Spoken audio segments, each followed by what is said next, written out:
¿Qué tal? Buenos días, qué bueno que nos acompaña este lunes 20 de enero de 2020. Les saluda Wendy Monterrosa.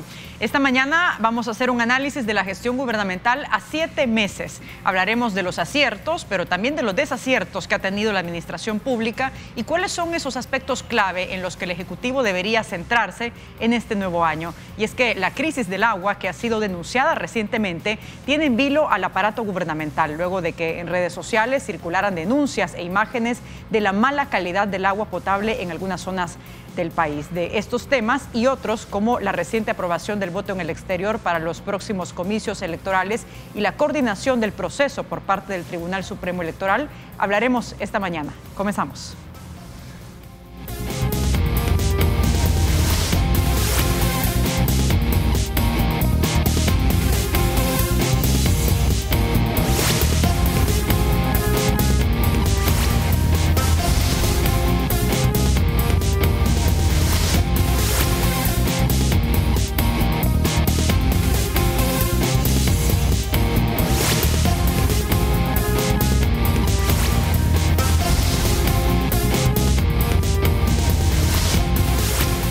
Bien, y luego de este resumen que hacíamos al inicio del programa, damos la bienvenida al analista Jorge Villacorta y más adelante haremos un enlace con Juan Ramón Medrano para tocar estos temas. Jorge, ¿cómo estás? Bienvenido. Es un gusto para servirle. Gusto, buenos días a los televidentes. Bien, quiero invitarles a que nos sintonicen desde ya en las redes sociales. Pueden enviarnos sus preguntas, comentarios, reacciones de los temas que vamos a hablar esta mañana.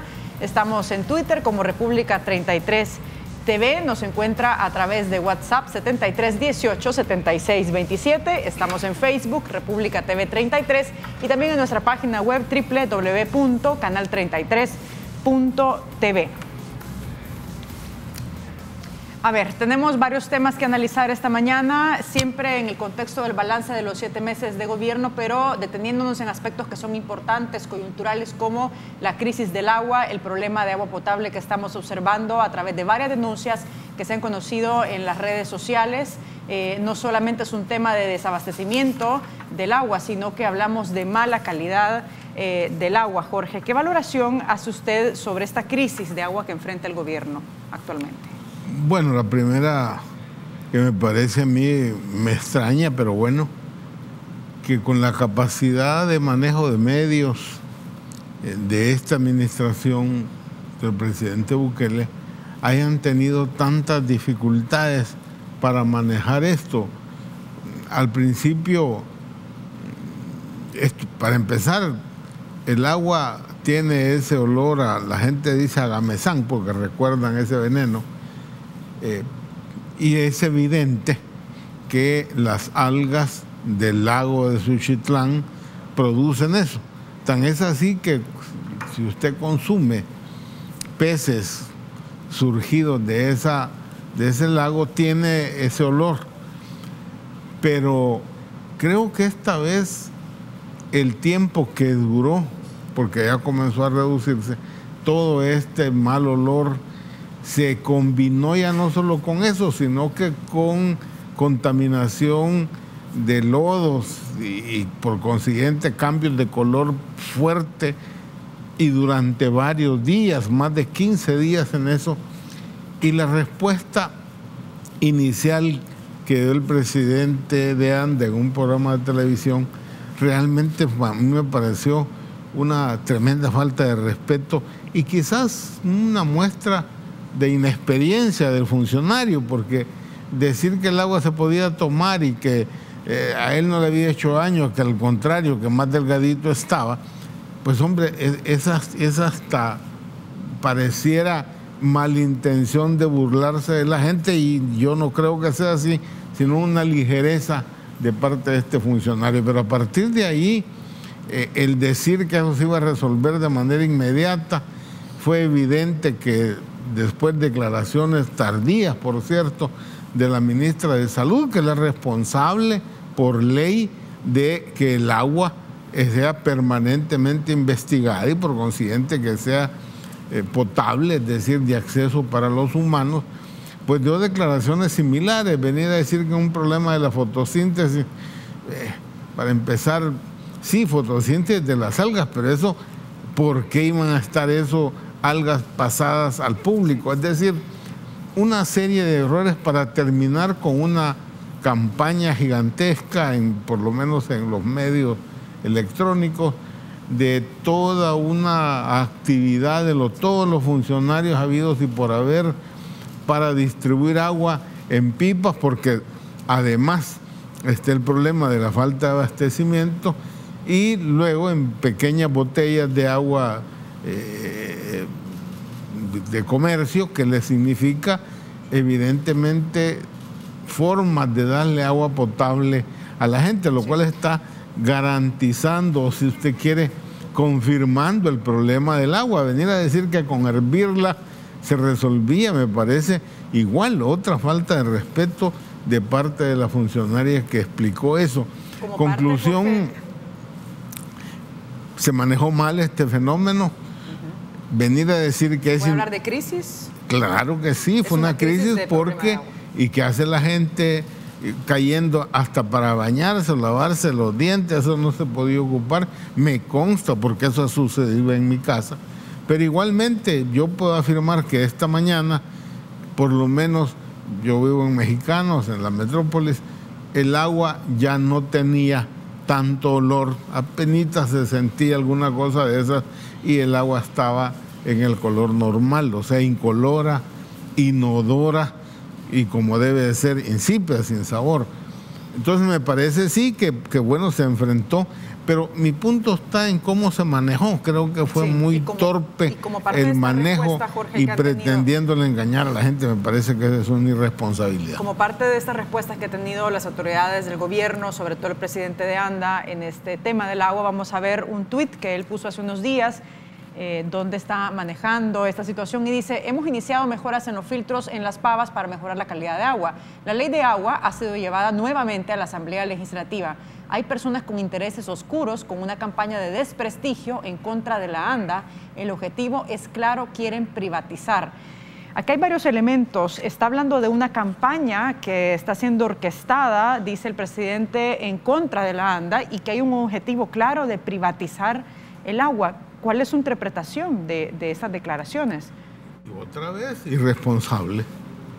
Irresponsable porque, bueno, han llegado al colmo de decir que un partido político es el que estaba dañando o agregando a saber qué cosa salga, a saber de dónde, para generar eso. Y es más, otros que en vista de eso las Fuerzas Armadas debían vigilar.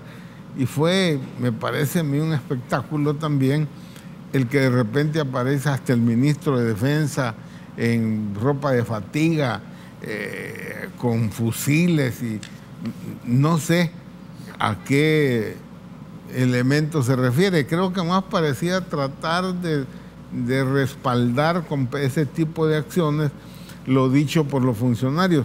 Yo honestamente no acepto también cuando dicen, mire, esto es inusual. No, señor, es usual. Hay ciertos momentos del año que sucede eso, que se eleva un poco la presencia de algas y produce, sí, pero en un tiempo relativamente corto. Tampoco quiero dejar de decir, bueno, mire, pero el problema del agua es serio.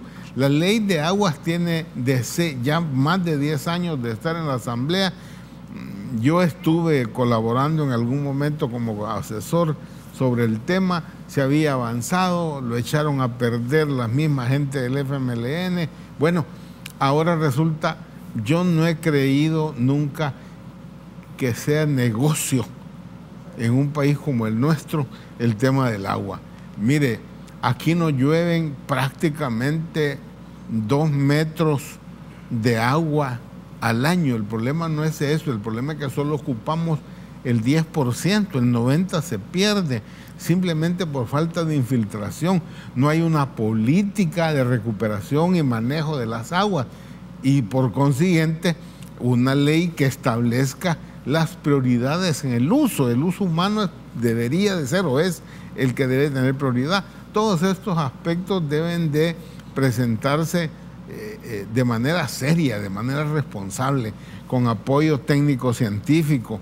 Yo no sé por qué los laboratorios privados como el de FUSADES o el de la Universidad Nacional no actuaron en su momento como debieron haberlo hecho para mostrar el verdadero problema y la solución. Pero al final, qué bueno que esa campaña comienza a dar resultados, a la gente le han dado agua y ojalá, hasta ahora que yo sepa, no han aparecido personas con alguna complicación o enfermedades. Ojalá eso no suceda. ¿Cómo se puede entender, Jorge, un gobierno que tiene, digamos, un aparato de comunicación bastante fuerte? Lo hemos conocido en numerosas ocasiones en estos 7 meses a través de las redes sociales, sobre todo, que esté pasando esta crisis. ¿Por qué se le salió de las manos al gobierno este tema del agua? A mí me parece que es una muestra de incapacidad, de falta de experiencia del equipo que está a cargo de esto. Después lo resuelven como corresponde, que todas las instituciones que de alguna manera pueden colaborar en esto se meten a resolver. ¿Qué? Bueno, darle por lo menos agua a la gente. La otra cosa, Wendy, también que se ha dicho, mire, hay varias decenas de pozos que estaban cerrados y que han sido rehabilitados. Con la situación de agua que hemos tenido, me parece a mí increíble que los funcionarios anteriores, teniendo esos pozos, ¿por qué los cerraron? ¿Por qué los inhabilitaron con toda la demanda que existe? Alguna razón debe existir en esos pozos de por qué fueron cerrados.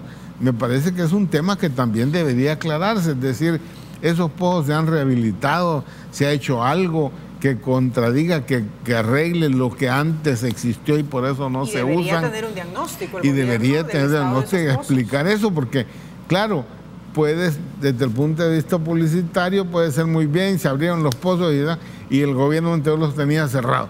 Pero me parece que sería del gobierno anterior una absoluta y total estupidez como para tener eso cerrado, teniendo tanta demanda de agua. Y por último, insisto, el problema de agua debe de enfrentarse en serio, debe de ser un problema de la sociedad. Eso implica una ley, sí, pero también una política de administración del agua que yo le garantizo que a cualquier persona que viva o haya vivido en Israel le parecería escandaloso. ¿Cómo es posible que cayéndonos 2 metros de agua es como que usted tenga El Salvador y lo convierte en un huacal de 2 metros de pared? Eso se llena de agua todos los años. ¿Cómo pueden decir que no hay agua? El problema es el agua que se pierde a través de fugas. ¿Cómo se utiliza? Y si se pierde el 90%, le estaremos indicando lo serio del problema y la falta de una decisión clara de enfrentar el problema con un verdadero análisis técnico-científico que dé pie a políticas del manejo de agua y obviamente la legislación correspondiente. Y sobre este tema, en cuanto a las regulaciones de la tarifa, por ejemplo, del precio del agua, ¿cree usted que debe hacerse una modificación? Mire, el agua en todos lados que le llega a la casa es cara, principalmente en un país con las características geográficas nuestras, donde el agua tiene que elevarse y eso se hace con bombas que gastan energía eléctrica, elevarse para luego distribuirse. Es decir, nuestra agua viene de zonas que están a pocos metros del nivel del mar y hay que subirla porque las ciudades están cada vez más elevadas. Aquí no se respeta ni siquiera la cota 1000 en El Salvador. ¿Cómo le llevo agua a eso? ¿Cómo hago para trasladar esa agua que está en el EMPA? Bueno, eso implica bombas, por consiguiente es cara el agua, pero además potabilizar, imagínese usted un agua con esos niveles de contaminación de todo tipo que tiene el EMPA, pues va a significar también, se ha dicho que las aguas superficiales están contaminadas, sí, pero también las aguas subterráneas también están contaminadas. Por consiguiente, el proceso de descontaminar eso para hacerla potable es caro. A mí me parece absurdo el que la gente se ponga a limpiar hasta las porquerías del perro, cualquier cosa en la calle, en las aceras, con un agua que se dice que es potable, o por lo menos que se hace un esfuerzo porque lo sea. Es irresponsabilidad. En todos los países civilizados se paga. El que quiere botar el agua, perdónenme, tiene que pagarla. a mí me parece que aquí, como no llueve tanto, pues la gente cree que el agua debe ser gratis. Es decir, muchos están esperando que la ley de agua lo que diga es que la ley es gratis y que por ser bien del humano, entonces debe de ser gratuita. No, señor, si tiene un costo, el costo que tenemos de agua, yo estoy seguro que no cubre ni siquiera el 70-80% la tarifa del costo real del metro cúbico de agua que recibimos en nuestros chorros, y evidentemente la cantidad de hogares que no tiene agua directa en su casa son bastantes como para que la inversión debería ser mucho mayor en el tema del agua, sí, pero si la ANDA no tiene los recursos porque las tarifas son demasiado bajas para el costo real del agua, creo que ese es otro aspecto que debe formar parte de esa política de agua para el país. Perfecto, vamos a hacer una pausa, pero regresamos enseguida con más de esa entrevista. Son las 6 de la mañana con 52 minutos. No nos cambien.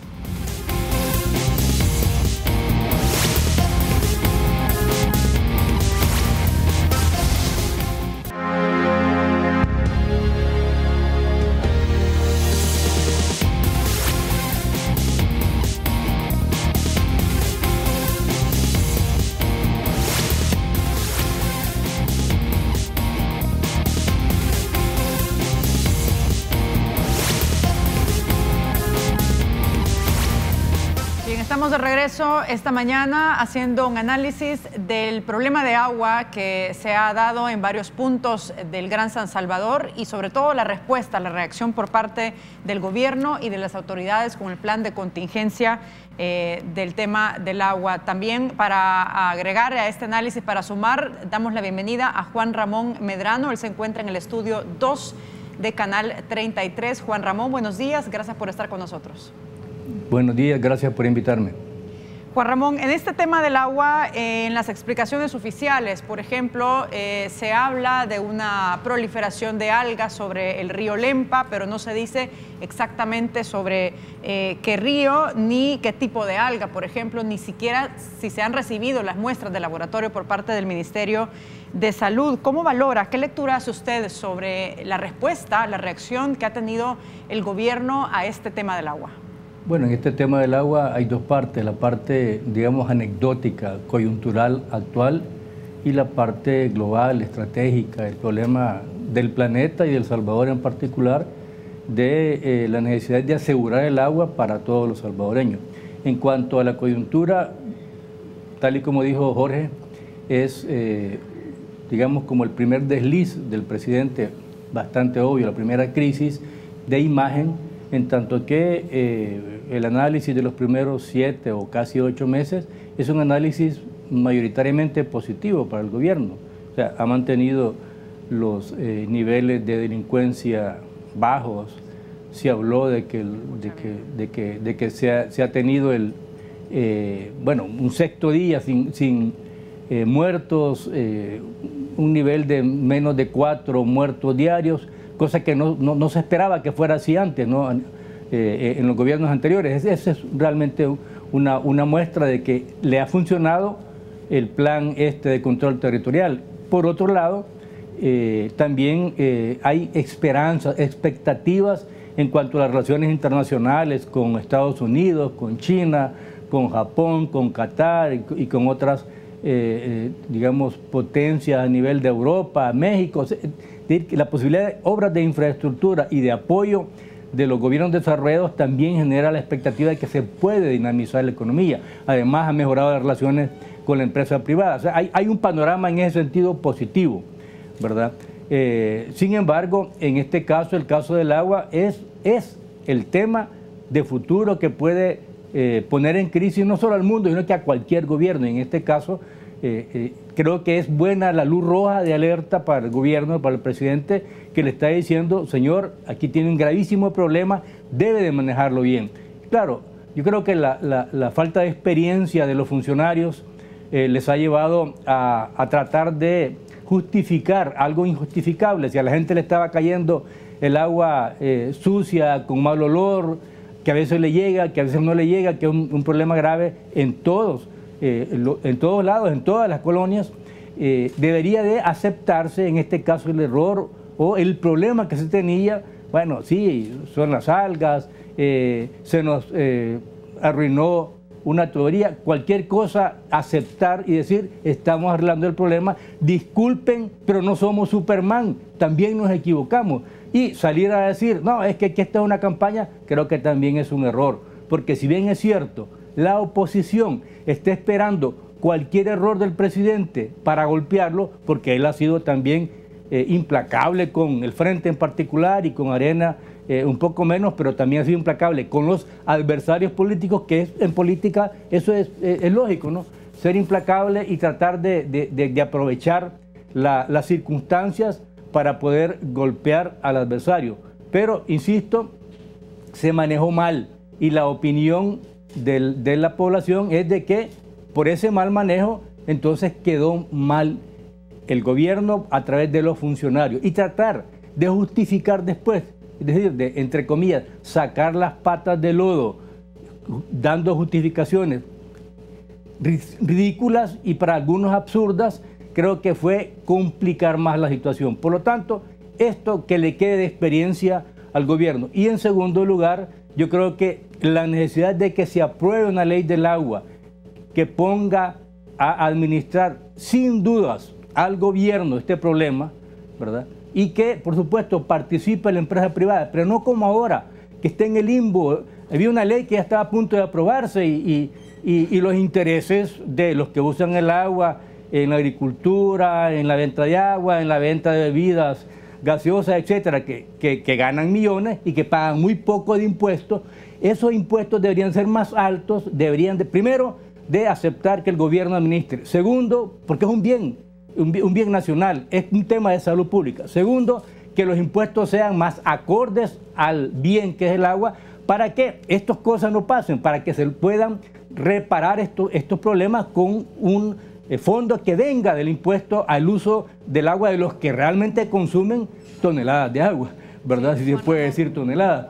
Y por otro lado, creo que es importante prever que independientemente de que esté bien administrada, que se pague impuestos, etcétera, prever que el agua es un bien que se está acabando, entonces generar condiciones para que no se terminen los afluentes de agua, para que haya realmente más árboles en el país, y también prever una buena administración del agua. Son aspectos fundamentales para este gobierno, es decir, tomar en cuenta la coyuntura, aceptar que hubo un error, pasar la página, qué bueno que ya está de nuevo administrando el agua, y lo más importante, prever que este es un bien que va a ser cada vez más difícil de tener y que hay que administrarlo muy bien, y que el gobierno debe tomar en este caso cartas en el asunto, y en esto en particular también con el apoyo internacional, con la tecnología del mundo, y particularmente algo que dijo Jorge, aprovechar las aguas lluvias y no dejar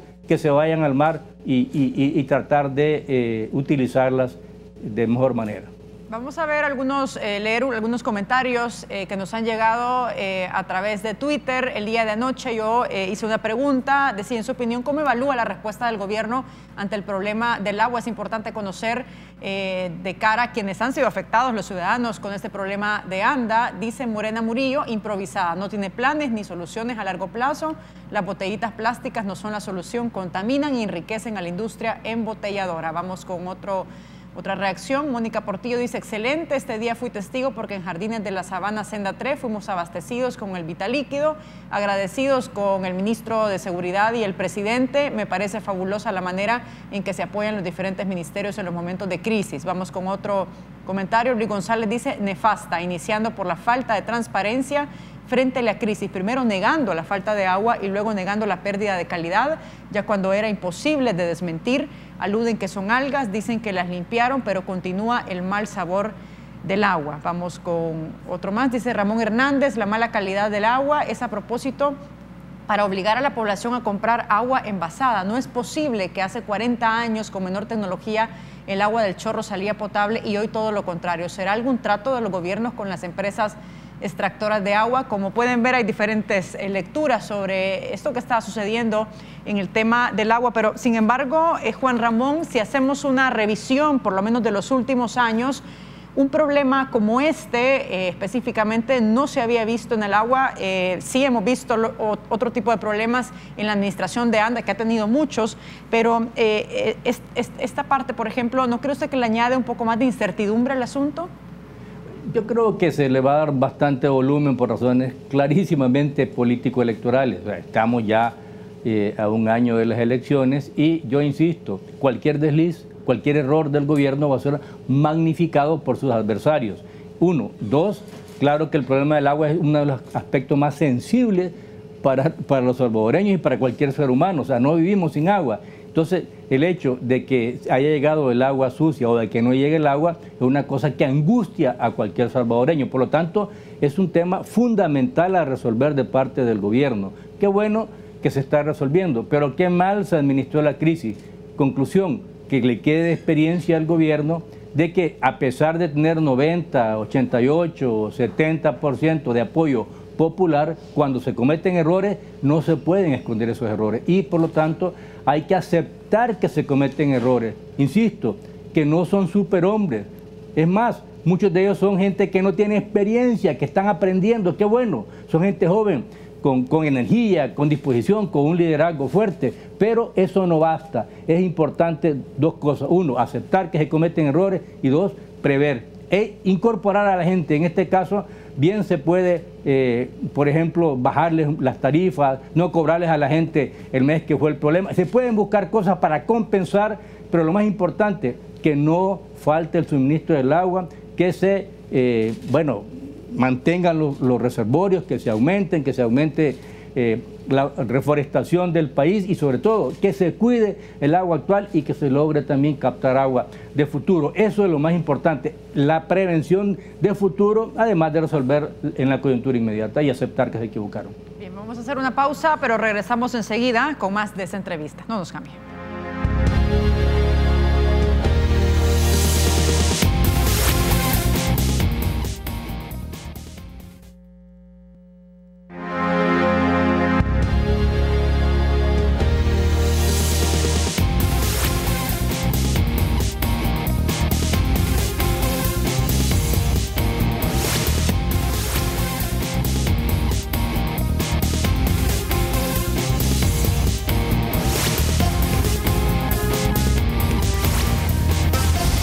Bien, 7 de la mañana con 9 minutos, estamos de regreso analizando la gestión del presidente Nayib Bukele a 7 meses y en algunos aspectos nos hemos concentrado, por ejemplo, de lo que está sucediendo con el tema del agua y la respuesta, la reacción, la postura del gobierno y de las diferentes autoridades sobre este tema. En el estudio nos acompaña Jorge Villacorta y también en el estudio 2 de Canal 33 está con nosotros Juan Ramón Medrano para hacer este análisis. Me gustaría que viéramos un tuit que escribió el presidente Nayib Bukele en este contexto. Dice, parecería más fácil solo dar la información, pero a veces hay que sopesar otras cosas. No es fácil gobernar. Jorge, ¿qué le dice a usted este texto que escribió el presidente? Qué bueno, porque el hecho que el presidente se dé cuenta y haga esa reflexión en el sentido de que no es fácil gobernar, yo le diría, mucho más difícil es gobernar solo, es decir, para resolver y enfrentar los problemas que tiene el país, es necesaria la participación real de otros actores, es decir, el sector privado, usted necesita la sociedad civil, la academia y obviamente los partidos políticos. Es decir, para enfrentar esto implica una visión mucho más allá de resolver e ir enfrentando problemas específicos. Yo no digo que no se haga, en este puente es necesario hacerlo porque la gente va con peligro. Incorrecto decir aquí se murieron 18 cuando eso no era cierto, pero bueno, el presidente va y construye o instala un puente provisional de este Beile y el presidente está de cabeza en eso. Igual el tema de un campesino que dice, mire, ojalá me arreglen esta calle, la pavimente, porque nos vienen diciendo por décadas que la van a pavimentar, y el presidente dice, mire, qué bueno que al día siguiente ya están trabajando. A mí lo que me extrañó esta vez es, con una crisis como esta, ¿por qué el presidente no salió en su momento a decir algo respecto a este tema del agua. Claro, la frase que él plantea, insisto, me parece bueno porque el presidente a 7 meses comienza a darse cuenta que no basta con los mecanismos de información, dar la noticia como él dice o plantearla de otra manera, sino que es necesario tener claridad en que hay que gobernar, cosa que es difícil si se hace en contra de todos los sectores, si se hace destruyendo o pretendiendo destruir a lo que se llama oposición, como decía Medrano, sino que me parece a mí que ese es un buen gesto, una buena actitud del presidente de la República. Ojalá. Es parte de las lecciones aprendidas, Jorge, que debería tener el presidente. Por ejemplo, lo que usted decía hace un momento, es decir, no gobernar solo, sino que también saber que tiene que coordinarse con los diferentes actores, sociedad civil, la empresa privada, los partidos políticos también, que han tenido bastante fricción. Y eso implica diálogo, Wendy. Eso implica sentarse a diálogo frente a distintas temáticas nacionales que están allí sin tocarse. El tema del desempleo, el tema de las extorsiones. Me dice, sí, se reduce el número de asesinatos. Se dice que es por la estrategia que están siguiendo. Puede ser cierto, pero mi punto es que la extorsión sigue. El tema del transporte tiene que enfrentarse. No hay duda ahora el tema del agua. Es decir, hay una serie de temáticas, el empleo, la seguridad, que necesita un plan de desarrollo nacional, una cosa más amplia, dónde debe estar el país en los próximos 10 años y qué tenemos que plantear ahora para que eso suceda. Eso demanda diálogo porque hoy es un gobierno, mañana será otro. Es indispensable un diálogo que llegue a implementar acciones concretas, específicas. Las relaciones con el Parlamento deben de ser positivas, los 3 órganos del Estado manteniendo las diferencias entre los 3, manteniendo la separación de poderes como corresponde a una república, al mismo tiempo que se busque esa cooperación entre los órganos del Estado y no confrontaciones. Creo que estamos a 7 meses del gobierno, hay una serie de expectativas, los medios mencionaba Medrano también, en el entendido de, mire, la perspectiva de que la política exterior o las acciones de política exterior que se realizan y van a continuar, porque el presidente ya habló de va a Europa, hombre, ¿cómo se traduce eso al final en generación de empleo a través de inversión privada y obviamente de cooperación? Ahí hay un potencial. Ese viaje a Japón, a China, Qatar y los otros que vienen, lo que se hace en las relaciones con los Estados Unidos y con México, establecen una nueva situación de política internacional del país en el entorno internacional. ¿Qué esperamos? Que eso se traduzca pronto en inversión que genere empleo masivo, que haga uso de nuestros propios recursos para darle valor agregado a esos bienes y un gobierno que esté listo para favorecer eso. No hay duda que está tratando de hacerlo, pero me parece que falta un plan estratégico nacional de esto. ¿Cómo debería de traducirse o materializarse esa narrativa de un buen clima de inversión que este país, lógicamente, lo necesita mucho? El clima de inversión creo que ha cambiado mucho. Las relaciones entre el gobierno y las principales gremiales empresariales son evidentemente buenas. Es más, el presidente, de lo que ha dicho, de lo que debe de ser la salida económica, es a través de los negocios, a través de la inversión. Inversión que no puede ser pública porque el presupuesto apenas anda por el 10 o 12% de los más de 6.000 millones para que se puedan invertir en política, en actividades públicas. Sí, pero es indispensable el mensaje y la práctica y el diálogo y las conversaciones con el sector privado. Claro, pero ese sector privado necesita también otro entorno. ¿Cómo hacemos para resolver los problemas de aduanas? ¿Cómo hacemos para resolver el problema de los permisos? ambientales, de los permisos, etcétera, para el tema de la construcción, que es un área clave. ¿Cómo hacemos para la reactivación real del sector agropecuario? Es decir, para eso se necesita, y eso es lo que uno no ve, un plan nacional, porque el plan Cuscatlán no se está siguiendo, y creo que ese es un aspecto que no basta, como el mismo presidente reconoce, con hacer la noticia, con estar señalando acciones específicas, concretas para un problema, sino que se necesita gobernar tal como el presidente mismo lo ha dicho. Vamos a leer otro comentario que hemos recibido sobre denuncias del tema del agua. Dice, en Zacacoyo, Departamento de la Libertad, hay colonias que desde noviembre no tenemos agua.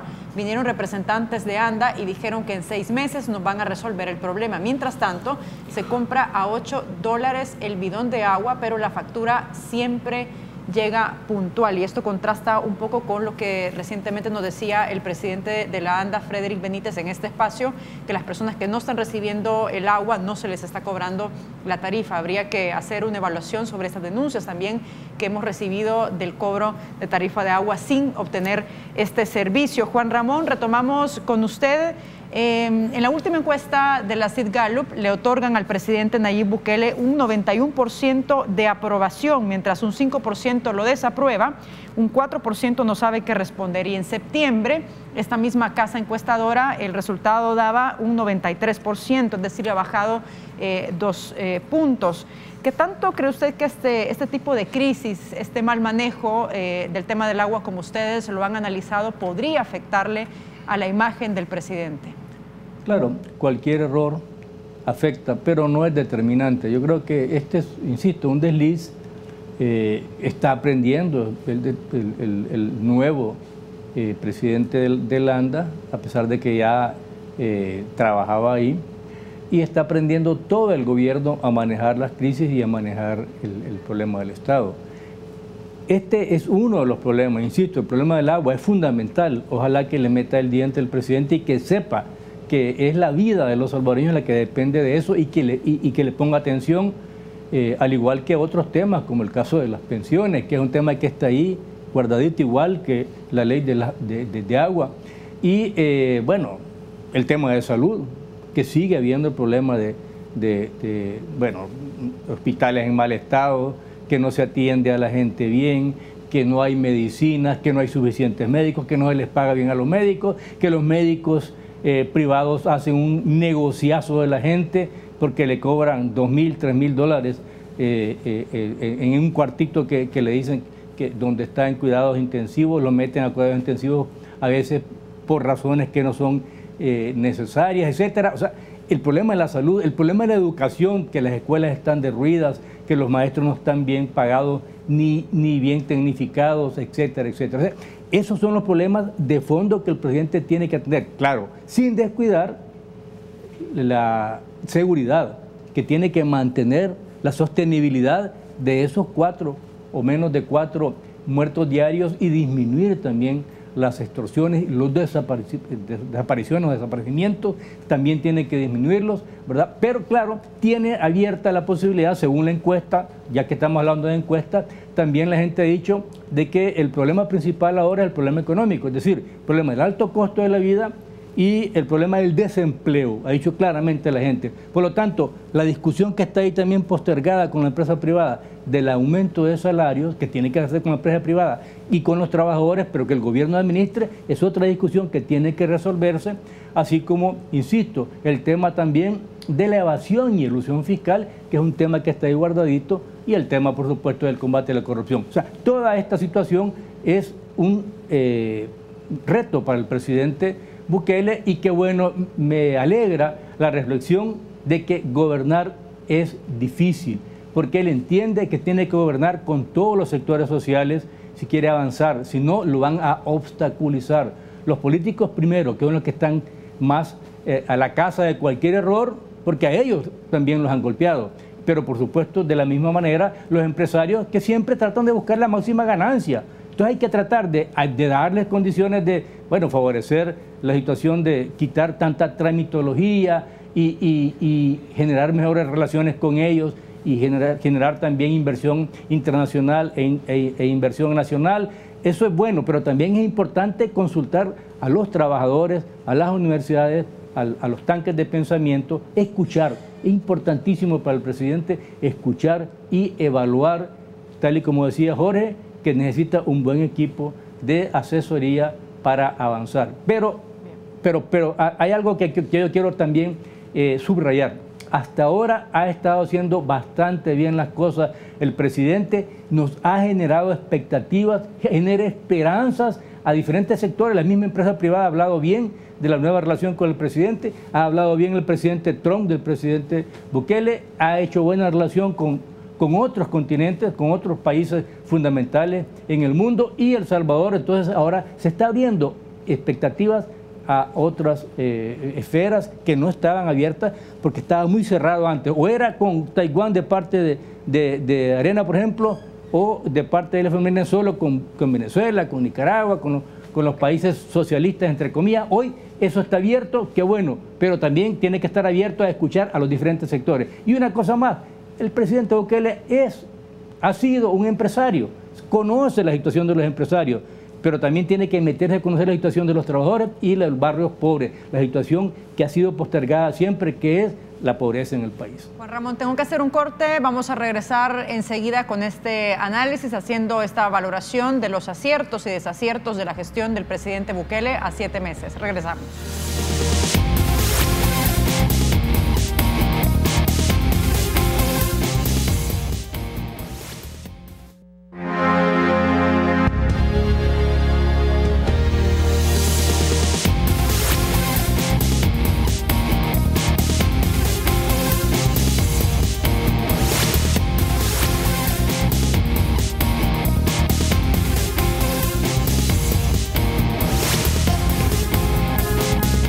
Estamos de regreso.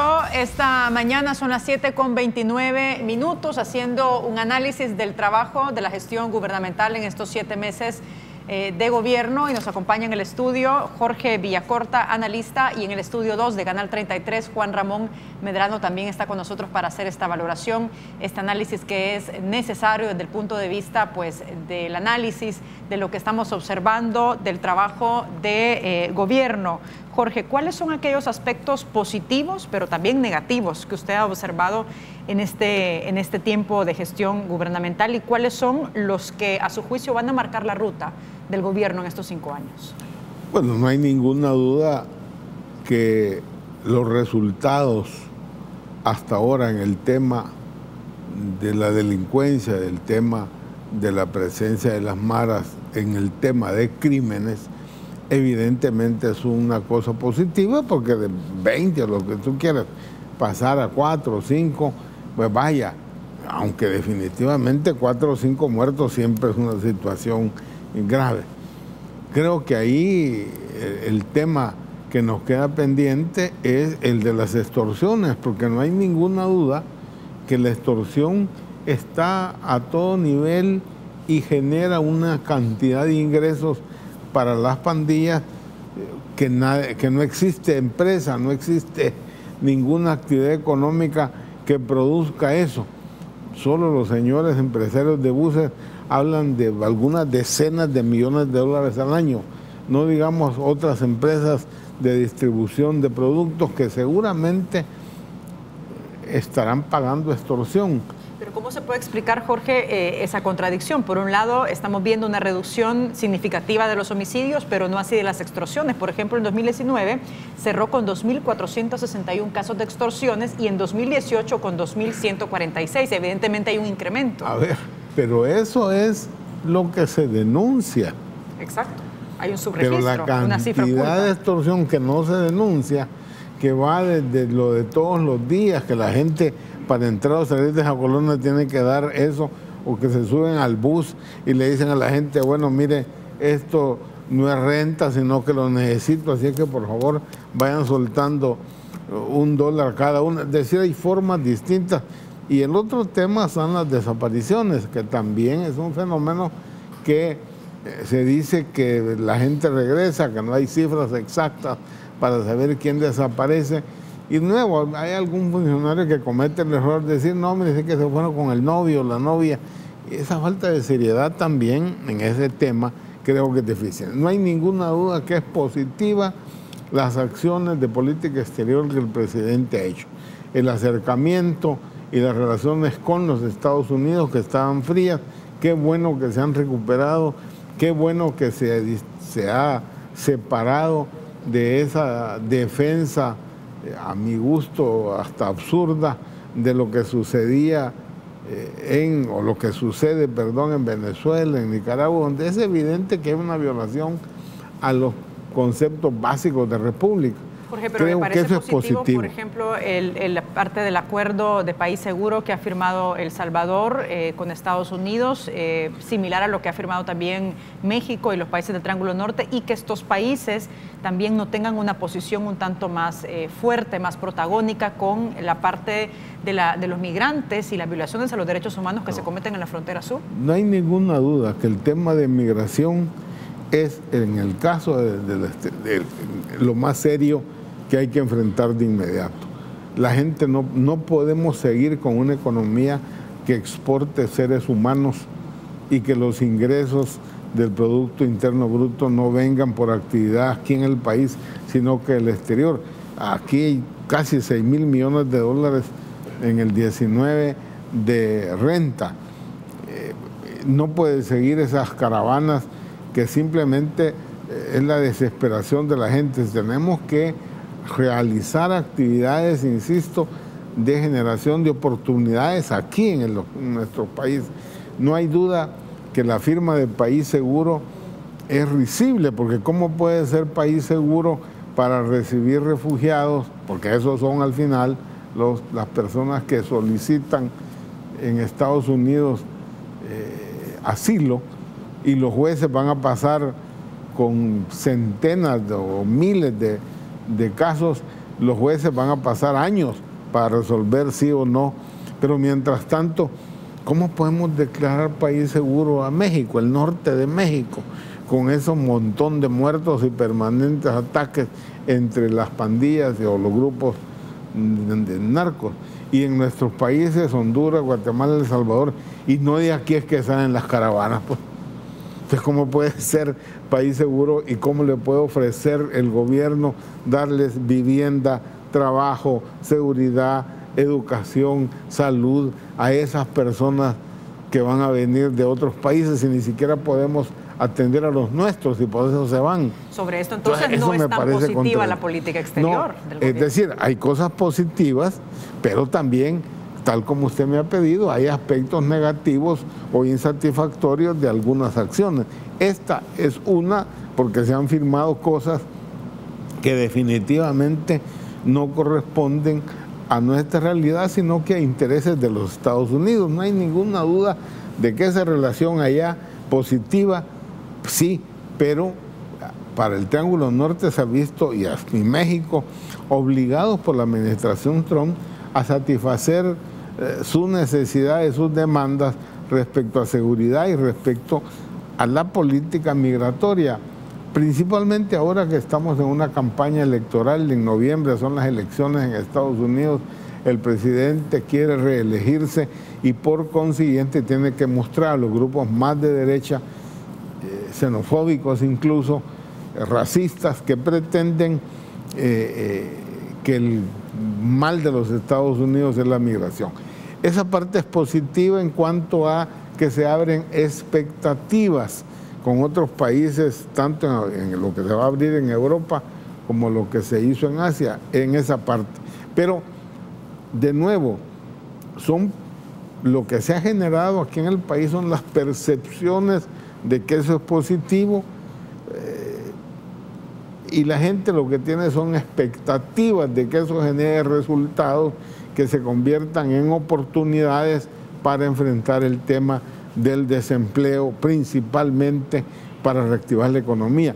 ¿Hasta qué punto se va a poder llevar el tema de la percepción? Es decir, si no se realizan acciones concretas que sustenten esto, al final va a sopesar más la parte de la falta de realidad, ¿no? Yo creo que el objetivo, incluso mediático, porque es clave, lo mediático para este gobierno es mantener esas expectativas de la población el mayor tiempo posible antes del 28 de febrero del próximo año, que son las elecciones.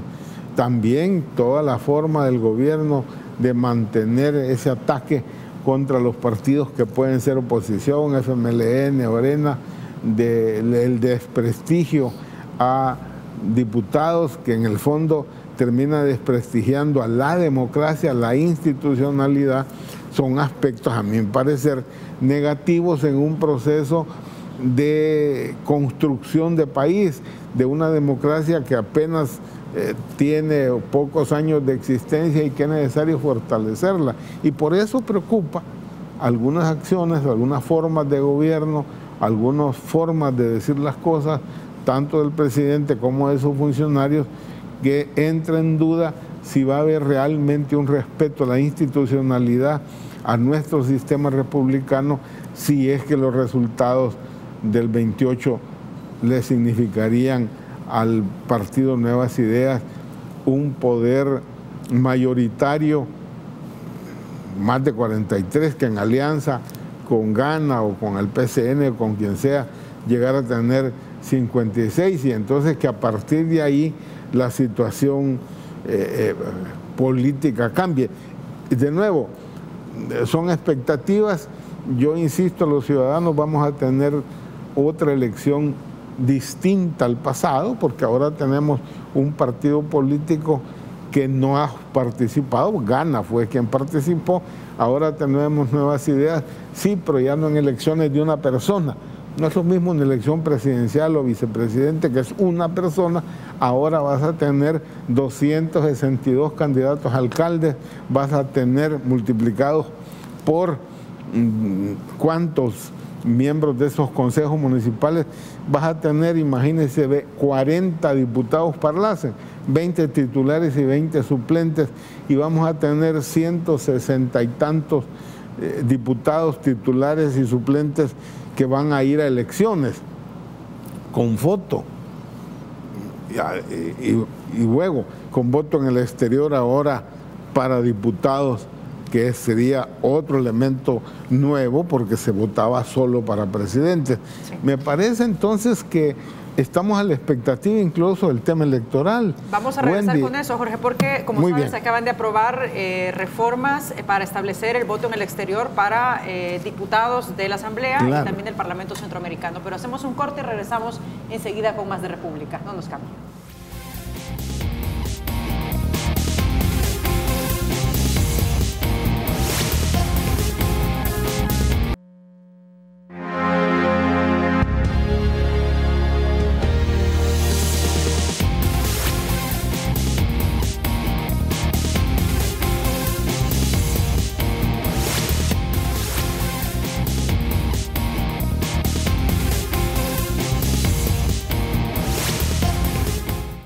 Jorge, aquí, bueno, estábamos viendo esta caravana, 30 personas que han salido, a pesar de las condiciones de seguridad, del refuerzo que ha hecho estos países con Estados Unidos.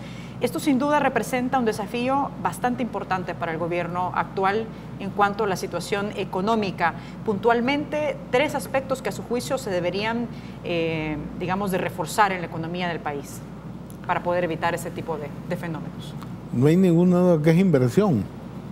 Si no existe inversión privada, tanto nacional o externa, en actividades económicas productivas que generen bienes transables, que generen bienes con alto valor agregado, si no existe eso, difícilmente se va a resolver o se va a poder enfrentar una situación de las personas que no encuentran aquí posibilidad ninguna, que además están en zonas de conflicto porque tienen presiones de los grupos delincuenciales.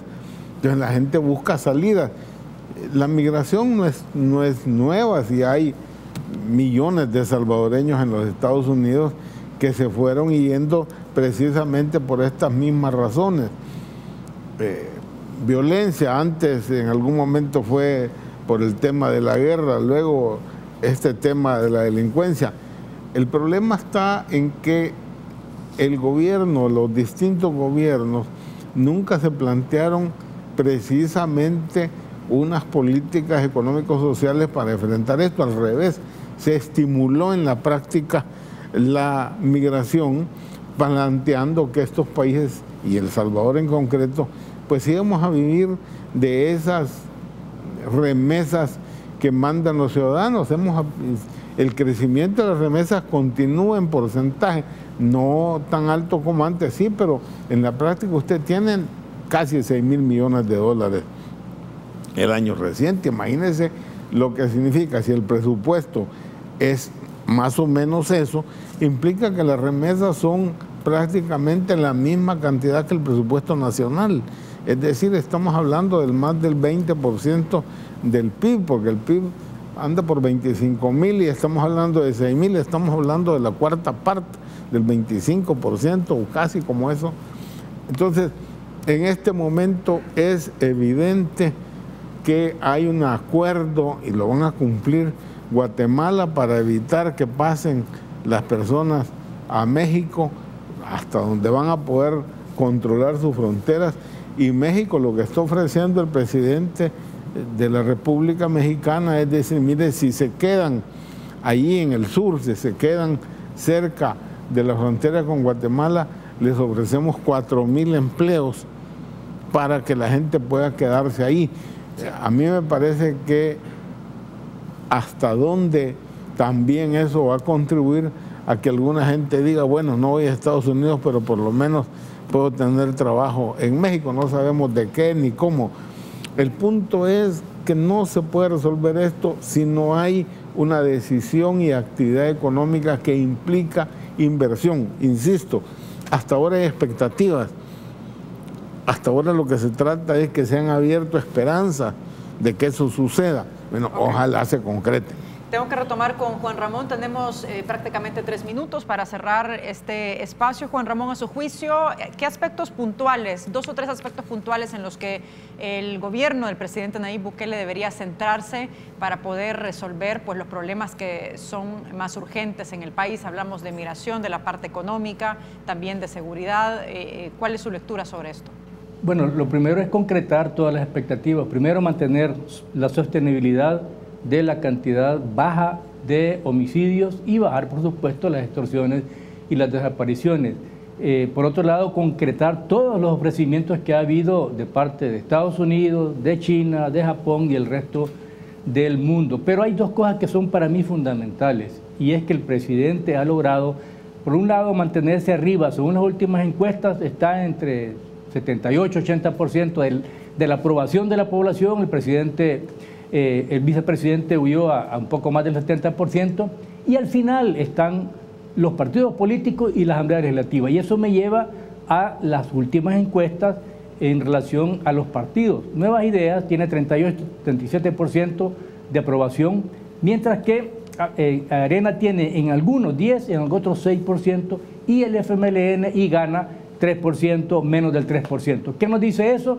Que Nuevas Ideas tiene altas posibilidades de sacar, no 56 diputados, pero sí los 43, no solo como Nuevas Ideas, sino que también en alianza con Gana, con Cambio Democrático, que son los más cercanos al presidente, porque el tema de los residuos no permite que sea tan absoluta esa mayoría de parte de Nuevas Ideas. Pero en conclusión, el presidente tiene entonces que concretar esa expectativa positiva de crecimiento económico con la empresa privada, con el apoyo internacional, mantener el país más o menos seguros y, por supuesto, generar gobernabilidad. Y eso implica también tenderle puentes a los diferentes sectores, a los trabajadores, a los empresarios y a los partidos políticos. Perfecto, Juan Ramón. Le agradezco mucho por habernos acompañado esta mañana. Muy amable. Gracias por invitarme. Perfecto. Jorge, muchas gracias por haber estado con nosotros. Es un gran gusto, Wendy, a la orden siempre para servirles a los amigos televidentes. Y con esto cerramos. Será hasta mañana a la misma hora de siempre. Fuerte abrazo. Buenos días.